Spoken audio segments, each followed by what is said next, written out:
I'm Laura Vanderkam. I'm the host of the Before Breakfast podcast. I'm also the host of iHeartMedia's newest podcast, The New Corner Office. We share strategies for thriving in the new world of work. Listen to The New Corner Office on the iHeartRadio app or wherever you get your podcasts. And welcome to West Michigan's Morning News. Steve Kelly, Brett Bakita, and Lauren Smith. Governor's new executive order is underway. There may be some things that you could use a little clarification on. 10 things you need to know about Michigan's extended stay home, stay safe order. Eric Post is a Varnum corporate attorney and partner. Eric, thank you for joining us early this morning.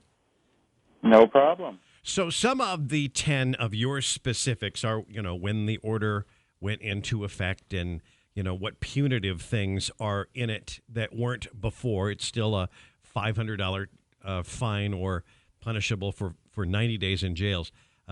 Talk to us a little bit about some of those things that may take people by surprise from that executive order. Sure. I know I've heard a lot in the last few days about the restrictions on garden centers and landscaping supplies in particular.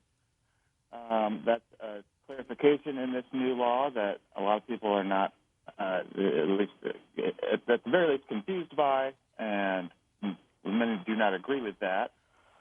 There's some restrictions, not in the new order itself, but that have kind of come about from responses to FAQs from the governor's office, including some announced restrictions on golfing. There's some restrictions on new construction, both residential and commercial, that people are not pleased about. So there's a number of things right on the fringe there that people think, why is this blocked right now? You may find out more. We will put the link, by the way, at woodradio.com. But most of these are just sort of a tweak on critical infrastructure, right, Eric? A lot of it is. Yep, that's correct. So businesses and operations and government agencies that continue in-person work have to develop a plan if they haven't already. How does that work? Right, and a lot of businesses are just coming to grips with that right now. It's a plan that has to be based on some federal OSHA guidelines, and it's a 30-page document. A lot of people are not familiar with what those guidelines say. It's OSHA's guidance on preparing workplaces for COVID-19. And, generally speaking, it's a lot of the social distancing practices we've been hearing over the last few weeks, maintaining the 6-foot distance, wash your hands regularly, et cetera, et cetera. But there's a little more detail there that requires some further inspection.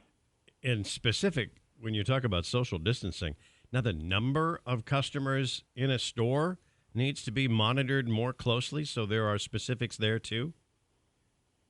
That's true, yep.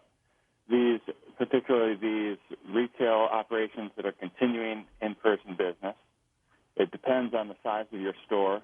So if you're 50,000 square feet of what they call customer floor space or less, then you got to limit the number of people in your store, including employees, to about 25% of essentially what the fire inspector tells you is the maximum occupancy. And then for stores that are over 50,000 feet, there's a number of other restrictions in place, including cordoning off certain areas of the store. You can't promote certain goods that are not, strictly groceries, medical supplies, items needed for your residents. And then they also require those larger stores to create 2 hours per week of shopping time designated for certain vulnerable populations. Eric, here's my question. I'm just asking from the bystander. We hear all these guidelines and rules like we just went over with stores. Who is the body that physically checks that if there is a complaint?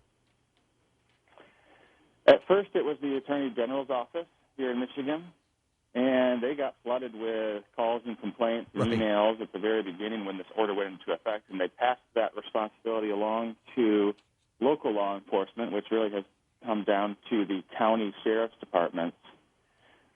So in many counties, especially here in West Michigan, there are, special email addresses or hotlines set up to field those kind of calls and complaints.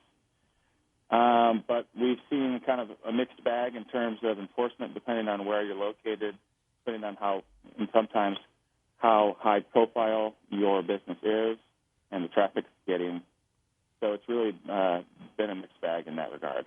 Varnum corporate attorney and partner Eric Post, it has been a pleasure. Thanks for your time today. Happy to be with you.